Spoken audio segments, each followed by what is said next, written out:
నమస్తే. నా ప్రభాత కమలంకు స్వాగతం. రవి కావూరు గారు. వీరిని కేవీఎస్ రవి అంటారు. వీరు విశాఖపట్నం జిల్లాలో తహసీల్దార్గా పనిచేసి పదవీ విరమణ చేశారు. పదవీ విరమణ తర్వాత రచనా వ్యాసంగం చేపట్టి ఇప్పటిదాకా 100కు పైగా కథలు, 2 ట్రావెలాగ్స్, 6 పాటలు, ఇంకా అనేక కవితలు వ్రాశారు. ఇవి ముఖ పుస్తక మాధ్యమంలో ప్రచురితమైనవి. ఇవాళ స్వప్నం అనే కథను మీకు వారి స్వరంలో వినిపిస్తున్నారు. విని మీ అమూల్యమైన అభిప్రాయాన్ని తెలియజేయగలరు. హాయ్, అందరికీ నమస్కారం అండి. నేను మీ రవి కావూరు. ఈరోజు నేను స్వప్నం అనే ఒక కథానికని వినిపించబోతున్నాను. మనం మరి కథలోకి వెళ్ళిపోదామా? అది విశాఖపట్నం నుండి సింగపూర్ వెళ్తున్న విమానం. ఇంకొక 25 నిమిషాల్లో మనం చాంగ్ సింగపూర్ అంతర్జాతీయ విమానాశ్రయంలో దిగబోతున్నాం. సింగపూర్లో వాతావరణం అంటూ చెప్పుకెళ్తున్నాడు ఫ్లైట్ కెప్టెన్. కిటికీలోంచి లీలగా కనపడుతున్న సింగపూర్ భూభాగాన్ని ఆశ్చర్యంగా చూస్తోంది మొదటిసారిగా విమాన ప్రయాణం చేస్తున్న స్వప్న. నెలకు $4,000 జీతం. టార్గెట్లు సాధిస్తే మరిన్ని ప్రోత్సాహకాలు. మాతో పనిచేసి మీ కలలు నిజం చేసుకోండని ఆన్లైన్లో వచ్చిన ప్రకటన చూసి విదేశాల్లో ఉద్యోగం చేస్తే బోలెడు జీతం వస్తుందని కళ్ళకంటున్న స్వప్నకు ఆ ప్రకటన ఆనందంలో ముంచెత్తింది. తన తండ్రిని బ్రతిమాలి వీసా కోసమని, ప్రయాణ ఖర్చుల కోసమని బ్యాంకులో 5 లక్షల రుణం తీయించింది. ఉద్యోగంలో కుదురుకున్న తర్వాత 6 నెలల్లోనే రుణం మొత్తం తీర్చేస్తాను నాన్న అంటూ ఈ ప్రయాణం తలపెట్టింది స్వప్న. సాయంత్రం సింగపూర్ విమానాశ్రయంలో దిగ్గానే ఇమ్మిగ్రేషన్ వ్యవహారాలు ముగించుకొని బయటకు రాగానే అరైవల్స్ గేట్ దగ్గర ప్లేకార్డ్ పట్టుకుని నిలబడి ఉన్న కంపెనీ ప్రతినిధిని కలిసింది స్వప్న. తనలాగే అతని చుట్టూ ఎంతోమంది మూగి ఉండడం కూడా గమనించింది. అందరినీ ఎక్కించుకుని బయలుదేరిన ఆ ఏసీ బస్సు రాత్రంతా ప్రయాణం చేసి తెలతెలవారుతుండగా ఏదో ఊరికి దూరంగా ఒక భవనం ముందు ఆగింది. భవనం చుట్టూ ఎత్తైన గోడలు, గేటెడ్ కమ్యూనిటీలా ఉంది అనుకుంటూ అందరితో పాటు లోపలికి ప్రవేశించింది స్వప్న. అక్కడ ఉన్న రిసెప్షన్ సిబ్బంది, మీరందరూ ఇవాళకి విశ్రాంతి తీసుకోండి, మీకు 2 రోజులు శిక్షణా తరగతులు ఉంటాయి, ఆ తర్వాత మీకు పనులు కేటాయించబడతాయి అనే మాటలు విని తన గదిలోకి చేరుకుంది స్వప్న. ఆ తరువాత 2 రోజుల పాటు స్వప్నతో పాటు వచ్చిన వాళ్ళందరికీ ఫేస్బుక్, ఇన్స్టాగ్రామ్, ట్విట్టర్ మొదలైన సాంఘిక మాధ్యమాల్లో కొత్త వారిని ఎలా చేర్చుకోవాలి, వారిని కంపెనీ వారి వ్యాపార ప్రకటనలకు ఏ విధంగా ఆకర్షితులను చేయాలి అనే విషయాల మీద శిక్షణ ఇచ్చారు. తొందరగానే పని నేర్చుకున్న స్వప్న 10 రోజుల్లోనే యాజమాన్యం దృష్టిలో పడింది. ఒకరోజు ఆమె బాస్ స్వప్నని పిలిచి, నీ పనితీరు బాగుంది స్వప్న, ఈ రోజు నుంచి అందరినీ ఆకర్షిస్తున్న క్రిప్టో కరెన్సీని సాంఘిక మాధ్యమాల్లో నువ్వు పరిచయం చేయాలి. చూసేవారికి ఆసక్తి పుట్టేలా చేసి వాళ్ళ దృష్టిని క్రిప్టో కరెన్సీ వైపు మళ్లించి మార్కెటింగ్ బ్రాంచ్ వారికి అప్పచెప్పాలి. నువ్వు అలా పంపే ప్రతి వారికి నీకు $20 బోనస్ అన్నాడు వాళ్ళ బాస్ నవ్వుతూ. స్వప్న కళ్ళు ఆనందంతో మిలమిల్లాడాయి. ఉత్సాహంగా పనిచేయడం మొదలెట్టింది స్వప్న. మొదటి వారంలో 50 మంది కస్టమర్లను మార్కెటింగ్ వారికి అప్పచెప్పింది. వెరీ గుడ్ అంటూ $1000 ఇచ్చాడు ఆమె బాస్. మొదటిసారిగా $1000 చేతిలో పడడంతో స్వప్న ఆనందంతో పొంగిపోయింది.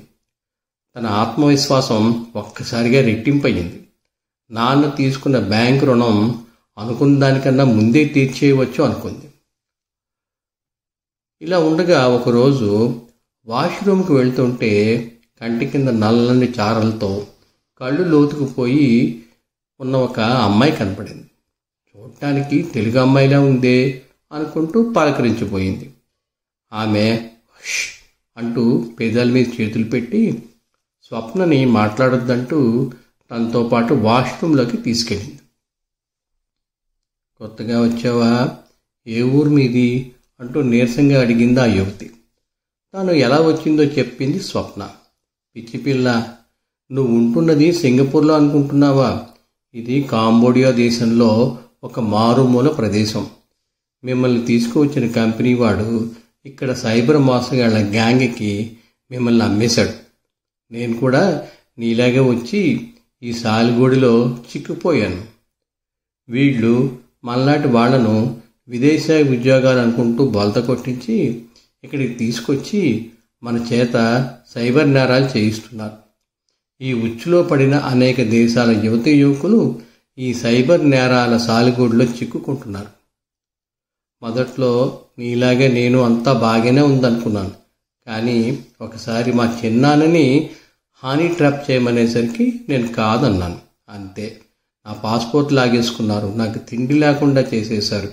ఇది ఒక జైలే. ఇందులోంచి తప్పించుకోవడం చాలా కష్టం.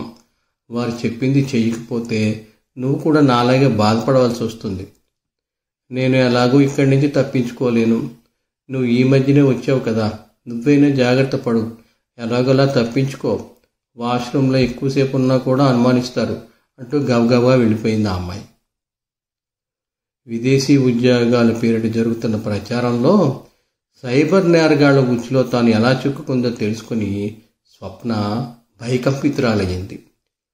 విదేశీ ఉద్యోగాల పేరుతో అనేక రకాల మోసాలు జరుగుతున్నాయమ్మా అని తండ్రి హెచ్చరించినా "నీకేమీ తెలియదు నాన్న" అంటూ ఆయన మాట లెక్క చేయకుండా బయలుదేరిన తనకి తగిన శాస్త్ర జరిగిందని గుబులు పడింది. ఎలాగైనా సరే ఈ నరక కూపం నుంచి బయటపడాలని ఆలోచించసాగింది. ఆ భవనాన్ని కాపలా కాస్తున్న అనేక మంది సెక్యూరిటీ సిబ్బందిలో చాన్ అనే ఒక పెద్ద ఆయన మాత్రమే తనతో కొంచెం ప్రేమగా ఉంటాడు. పెద్ద వయసులో ఉద్యోగం చేస్తున్నాడు కదా అని అతనికి అప్పుడప్పుడు టిప్స్ ఇస్తూ ఉంటుంది. అతనే ఏదైనా సాయం చేయగలడని భావించి ఒకరోజు అతనితో తన తల్లిదండ్రుల మీద బెంగగా ఉందని, భారత్ తిరిగి వెళ్ళిపోవాలనుందని ఏదైనా మార్గం చెప్పమని అడిగింది.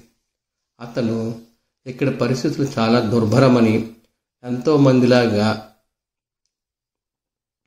స్వప్న కూడా ఇంటికి వెళ్ళిపోదాం అనుకున్నా ఇక్కడ ముఠా వాళ్ళ డిమాండ్లు తీర్చలేక, తప్పుడు పనులు చెయ్యలేక సతమతమైపోతూ ఉంటారని, ఈ దేశంలో ఇటువంటి కేంద్రాలు లెక్కనేనని ఉన్నాయని, ఈ ముఠాలు వాళ్ళు స్థానిక అధికారులతో కుమ్మక్కై ఉంటారని, అందువల్ల వలన పెద్దగా ఏమీ జరగదని, పెద్ద అధికారుల దృష్టికి వెళితేనే ప్రయోజనం ఉంటుందని చెప్పాడు. ఇంకో మాట కూడా చెప్పాడు. రాత్రి 10 గంటల వేళ విద్యుత్ సరఫరాలో గ్రిడ్ మారే సమయంలో 3 నిమిషాల పాటు ముఠావాడ నిఘా ఉండదని, అప్పుడే ఎవరినైనా సంప్రదించే అవకాశం ఉంటుందని కూడా చెప్పాడు. స్వప్న ఈ విషయం గురించి తీవ్రంగా ఆలోచించింది. అకస్మాత్తుగా ఆమెకి ఒక ఆలోచన వచ్చింది. ఒకరోజు విద్యుత్ సరఫరా గ్రిడ్ మారే సమయంలో ఆమె చకచక ముందుగా తయారు చేసుకున్న వివరమైన సందేశాన్ని విశాఖ నగర పోలీస్ శాఖ వారికి పంపించింది. వారం గడిచింది. ఎటువంటి స్పందన లేదు. స్వప్నలో నిరాశ కమ్ముకోసాగింది. కొన్ని రోజుల తర్వాత స్వప్నను ఆమె బాస్ పిలిచాడు. అతను మొహం కందగడ్డలా పెట్టుకొని, "నువ్వు నీ దేశానికి వెళ్ళిపోదాం అనుకుంటున్నావు కదా, పెద్దవాళ్ళతో చెప్తే పని అయిపోతుంది అనుకున్నావా? సరే, నేను వదిలేస్తున్నాను. ఇదిగో నీకు ముట్టవలసిన డబ్బు. రేపు ఉదయంలోగా ఎవరికి చెప్పకుండా ఇక్కడి నుంచి వెళ్ళిపో, లేకపోతే ఇబ్బందుల్లో పడతావు" అంటూ హెచ్చరించాడు.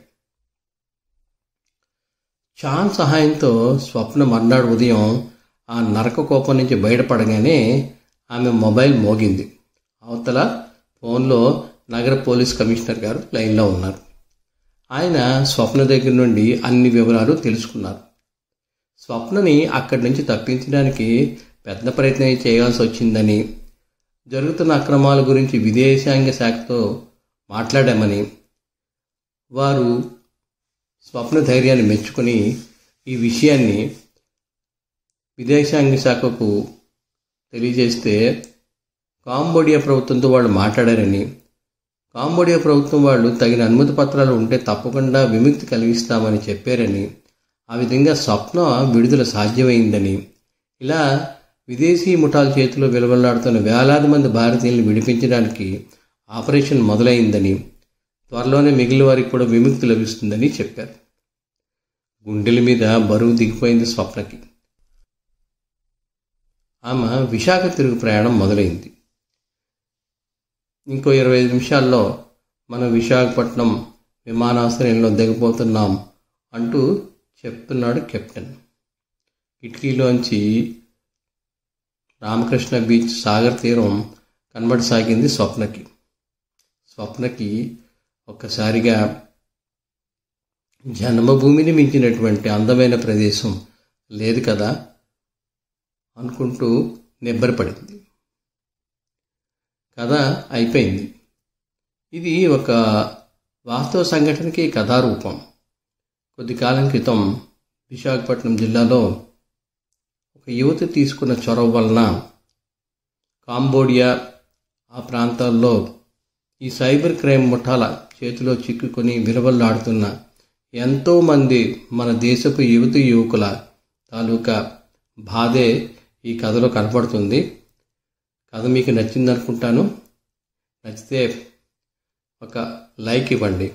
మళ్ళీ ఇంకో కథతో కలుస్తాను.